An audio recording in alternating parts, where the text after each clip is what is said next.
tell you something about someone. I'm not going to use her real name, but you might recognize her. She was a business owner. She was driven, deeply committed to the people around her. And from the outside, she looked like it was working. She had clients, revenue, a team that respected her. But inside, she was completely exhausted in a way that she couldn't explain. She'd wake up in the morning already tired. She would sit down to work and stare at the screen, and she'd snap at people she loved and then feel terrible about it. And the worst part, she thought that it was all her fault.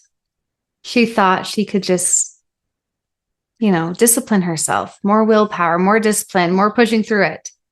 But what she didn't know was that she wasn't failing. She was caught in a cycle, a very specific, very predictable cycle that I have watched happen to some of the most capable people I've ever even seen or worked with. And today I want to talk about that cycle, what it is, how it works, and what it does to your body. And most importantly, how to get out of it. So welcome to Thriving by Nature. I am Bethany Stone. I am a curriculum developer, a Montessori educator of 23 years, and a life skills coach for leaders and business owners. This podcast exists because I believe that skills determine whether a person can truly thrive. And these are almost never explicitly taught. And today we are going to fix one piece of that.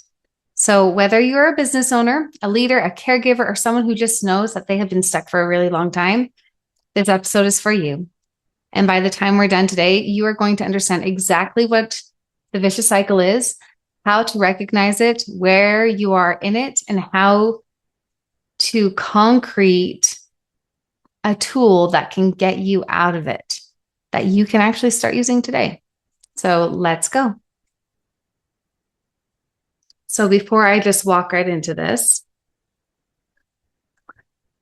I want to talk you through the cycle itself. I want to go through just the ground in this because this is real. This isn't just a concept that I made up. This is a connection between your thoughts and our bodies and our behaviors. And this is one of the most well-documented areas in psychology and neuroscience. So research published in the Journal of Psychology found that brief exposure to negative thought patterns can literally produce physical changes, including increased cortisol, elevated heart, and change in our posture, muscle tension, and thoughts. So just by the way that our body is reacting, our thoughts are changing. So Dr. Joe Dispenza has actually written extensively on the neuroscience between this, the thought and the behavior. And he actually put it this way. He says, your personality creates your personal reality, and your personality is made up of how you think, how you act, and how you feel. And then there is the work of Dr. Bessel, Dawn von der Kolk. And she landmarks the book, The Body Keeps the Score. I may have butchered her name, but I promise you it's a really, really super good book. But she showed us something that anyone who has ever experienced any chronic illness, stress, they already know this, that it shows up in their bones, literally, because the body holds the pattern of your mental and emotional experience. It holds the pattern of stress, fear, negative thought patterns that don't just live in our heads. They actually live in our shoulders, our gut, our jaw, our chest. They live in our bodies. And this matters because it means that the cycle I'm about to describe to you is not just psychological. This is physical. And that is why willpower alone is not going to break this. So what is a vicious cycle? I want you to imagine this not just like a circle, but like a funnel, okay? We're going to think about it as a circle, but then a circle that will just kind of suck you in. Because what it feels like from the inside, each stage pulls you in just a little further and further. And the more that you go around it, the deeper and the harder it is to get out of it. So this is how it starts. First thing, you just have that negative thought. And it usually will just start small, thinking I'm behind, I'm not doing enough. Other people have figured this out and I haven't. And maybe it's triggered by an email. Maybe it's triggered by comparing yourself on social media or conversations that didn't go the way you hoped them to. Whatever it is, a negative thought will land. And here's the thing about negative thoughts. Your brain does not evaluate them. It believes them. And that is your default setting. After that, your body will respond. Just like what we heard and we learned, your body is going to respond because your mind and your body are completely connected. And we'll come back to this. That negative thought immediately produces a physical response. The psychological creates a physical response, and your shoulders will start to round, your chest will close in, you will start looking down. You will just not have the energy or the response that you need to have. And you may not even notice that it is happening, but your body has just received the message that something is wrong. So think about it. Think about what your body looks like when you're confident versus when you look defeated. They are completely different. They are completely different physical states, and the thought comes before the posture. The next thing that happens is you start losing energy. A body in a stress posture is burning energy to manage that stress, which means less energy for everything else. Less energy to be creative. Patience is gone. There is no more patience. You cannot make decisions. Every single thing takes a hit. And it's not that you're lazy, you're just depleted. And there's a significant difference in that. Then you have, stage 4, which is when you really start to realize that this is more than just a circle. This is when it's a funnel. Because you really start to close in on yourself. You start to stop taking care of yourself. You really start to have fear, and fear will feed into sadness, and sadness will feed into discouragement, and discouragement will lead into what I call drifting apathy. And that is the place where you're going to go through the motions, but you're not really going to be present. And that apathy leads directly into not taking care of yourself. You literally will stop moving. You stop sleeping well. You stop eating in ways that actually support you, in which now your self-esteem is dropping, which then causes you to close in, not just on yourself, but on opportunities, on relationships, and you start to feel like you're getting nowhere.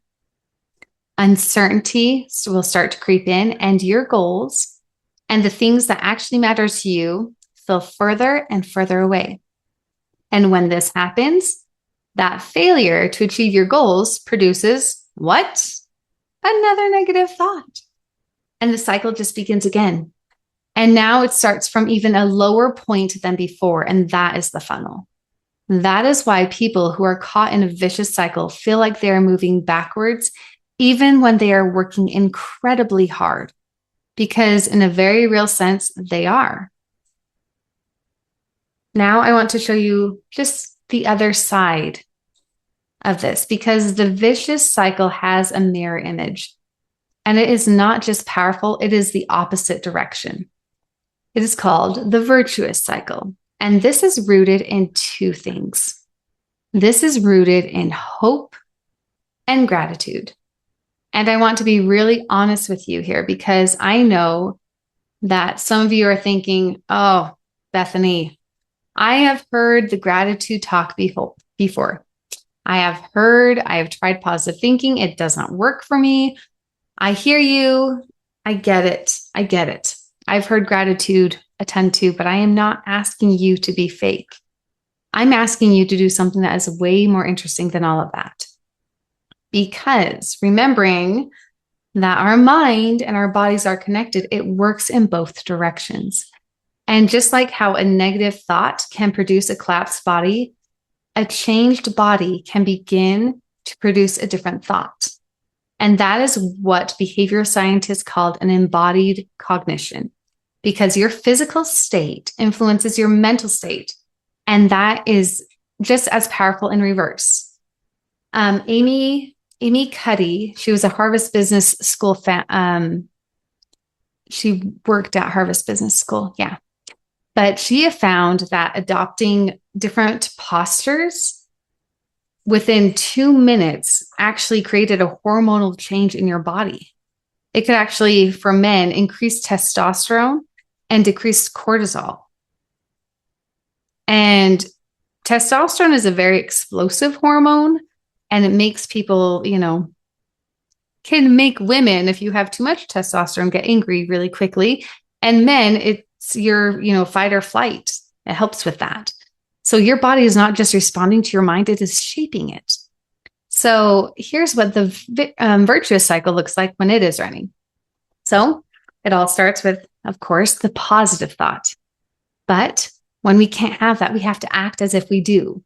You make sure that you choose to stand up straighter. You take that deep breath, you soften your jaw, and your body will start to receive a different message. And from there, because your physical state has shifted, your mental state is going to shift. And energy returns, but not all at once.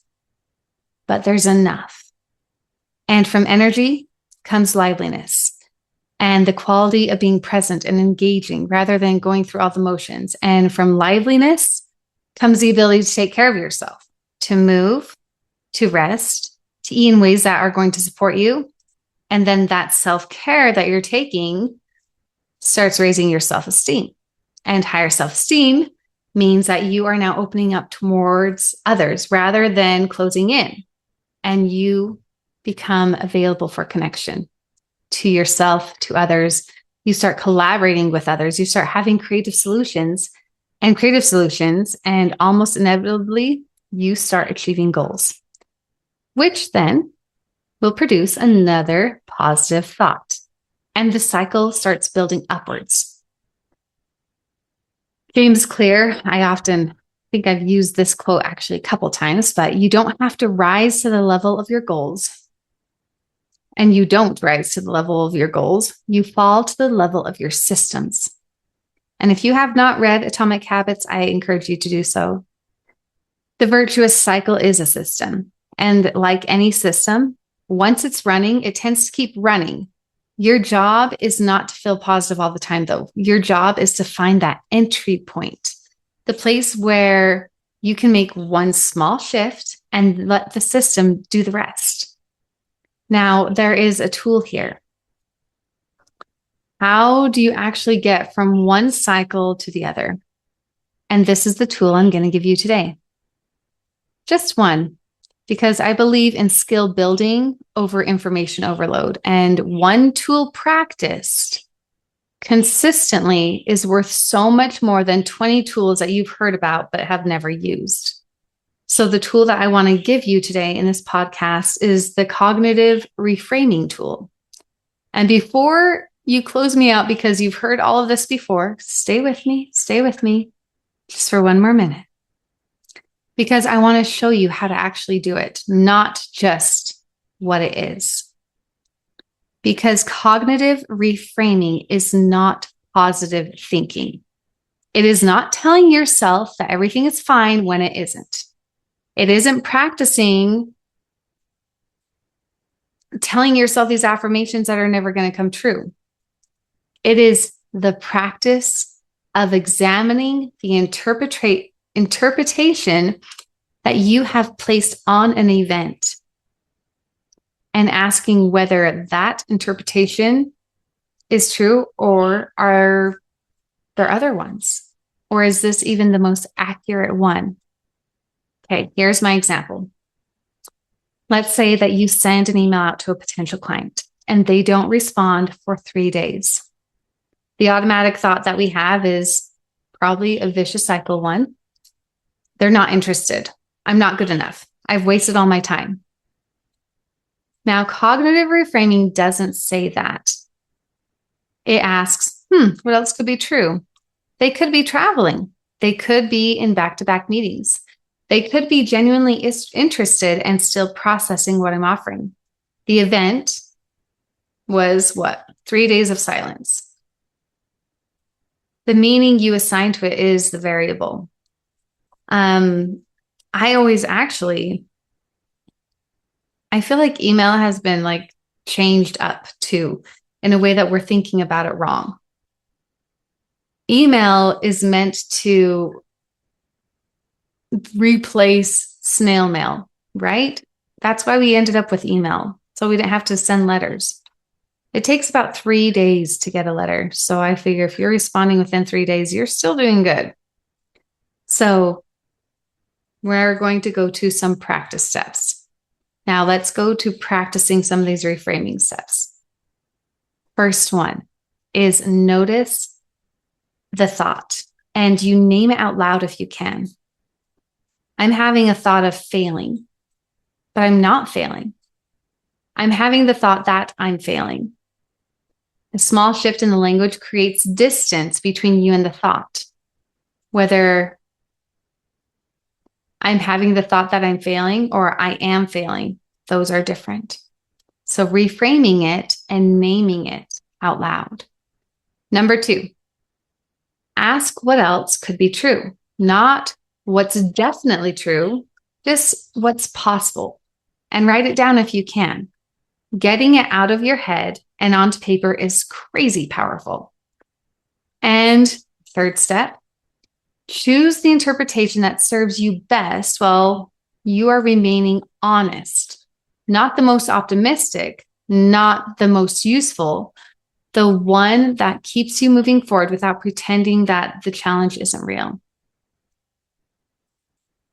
Viktor Frankl wrote in The Man's Search for Meaning, he talks about cognitive reframing, and he actually talks about hope quite a bit. And he says that